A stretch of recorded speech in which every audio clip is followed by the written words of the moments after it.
Beware, guys, the Chinese are coming, and the FIA president Mohammed bin Sulayem, MBS, wants to bring them onto the grid in the form of a new team. Now, there's been talks about a 12 team joining Formula 1 one day. The FIA is open to this prospect, which I think is a very good thing. Whether this 12 team would be allowed onto the grid because of the system we currently have, where the now 11 teams would all have to agree that this new team would be able to come on the grid and add something to Formula 1. That is a different matter. But a Chinese team on the Formula 1 grid, of course, we had a Chinese driver in the form of Zhang Yu on the grid for the last few seasons, including last season. Of course, he's left for this season. He's going to be a test driver for Ferrari instead. But let's have a look at this, guys, because at the end of the day, Formula 1 is a global sport. We've just had a Chinese driver. We've got a Chinese Grand Prix that's been on the calendar for most of the last 20 years or so.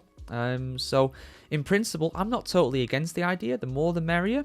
So let's have a look at this, guys. Full article on the F1Chronicle.com. Ems admits he already has a preferred contender to move into the final team garage in the end of the Formula 1 pit lane. Having fought hard against Liberty Media and the existing 10 teams, the FIA president ultimately got his wish of welcoming Cadillac as the 11th team for 2026 and beyond. And now he's eyeing a 12th team. It's been my dream for the last 2 years that the big countries should have a presence in Formula 1, Ben Sulayem told French newspaper Le Figaro. The United States will be with General Motors. The next step is to welcome a Chinese manufacturer. We already have a driver. Had a driver, the FIA president. He should have said had. He said have, referring to Guan Yu, who will be Ferrari reserved for 2025. Let's not forget about Haas, though. Come on. I know they're not a big American manufacturer, but they're still an American team. You can't go discounting them like that. But I know what he means. He wants the big companies in Formula 1. I understand that viewpoint. And while he would like more teams, Ben Sulayem is also clear about something he would like to see less of. Grand Prix. I think 24 is a bit too much, the controversial 63-year-old said. I said it was, and I was attacked by many media outlets, but 20 Grand Prix is enough. I can't believe this guy's right. I think this is 3 in a row now. I think this is a 3 strikes and you're not out. I agree with the FIA president. Have I entered through a portal in the last few weeks or so and just come out in an alternate universe? Have I gone into a black hole and emerged in this alternate reality? What's going on? Agree with him. I think 24 is probably a bit too much. I love more Formula 1 being on the telly, but for a number of reasons I will get into after reading this, it's a bit too much. However, he said he is ultimately the commercial rights holder, Liberty Media's right to max out the calendar as far as the Concord Agreement will allow. It is not the FIA's responsibility, admitted the FIA president. However, he thinks Liberty is actually doing a great job, even though he thinks the American conglomerate is staying too far away from the sport's European roots. It is good when Formula 1 opens up new markets and new countries, said Ben Sulayem, but we must not forget where the story began. I couldn't be happier if F1 returned to France, but also to Germany, he insisted. MBS, my God, he's talking sense. He's actually talking sense. He's actually saying, guys, I'm flabbergasted. I'm dumbfounded. I can't believe this. He's actually done it. He's actually made sense. This was not forgiven for his other crimes, both literally and figuratively. But my goodness me, I agree.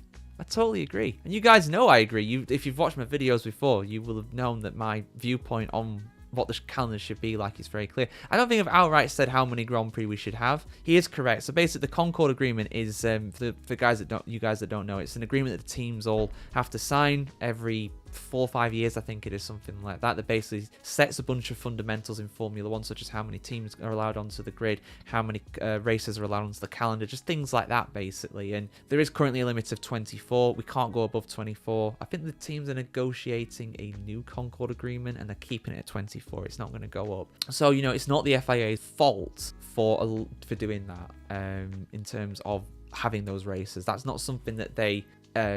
well, it kind of has allowed it because of the Concord Agreement, but they're not forcing the teams to have 24. It's a bit like in the UK, because I know a lot of my audience comes from there. It's a bit like in the UK when the universities raised their tuition fees from, I think, £3,000 a year to £9,000 a year.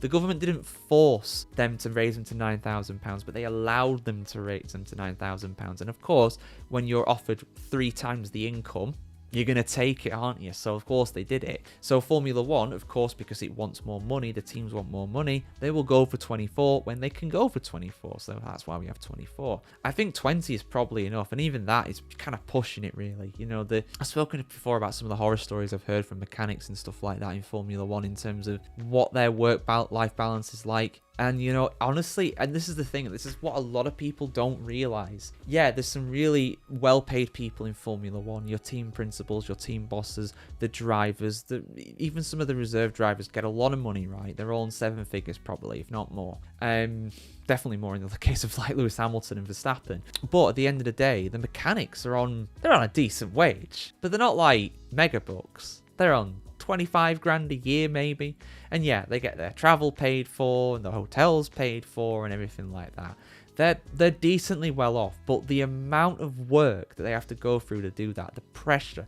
the stress, how far and how long they are away from their family, it's tough. It's a tough job, and the more races that get added, the harder that job becomes.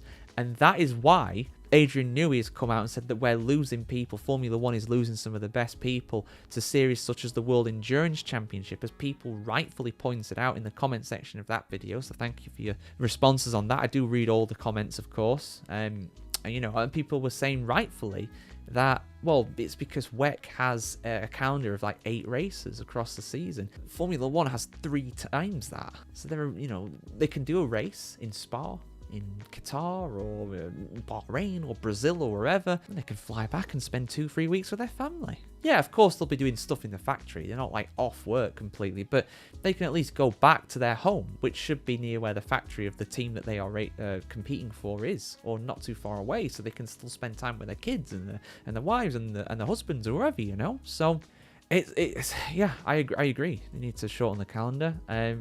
But in terms of a Chinese team, I'm fine with it. As long as it's someone that can come to the grid, be competitive, add something to the sport. I don't care where they're from, to be honest. I really don't. As long as they're a decent team, as long as they're not doing shady stuff, you know, I'm okay with it. But what do you guys think? A Chinese team on the Formula One grid. Will it happen? Should it happen? Who would it be? Your thoughts in the comments below, as always, guys. And we'll see you soon for some more F1 content right here on the F1Chronicle.com, guys. Have a great week. Have a great day. See you very soon. Like, share, comment, subscribe, as always, as well. Do appreciate your support. And if you want to support some extra, head over to Patreon. Become a patron on there. You get some exclusive member benefits, of course, as well on top of that. So, yeah, see you soon, guys.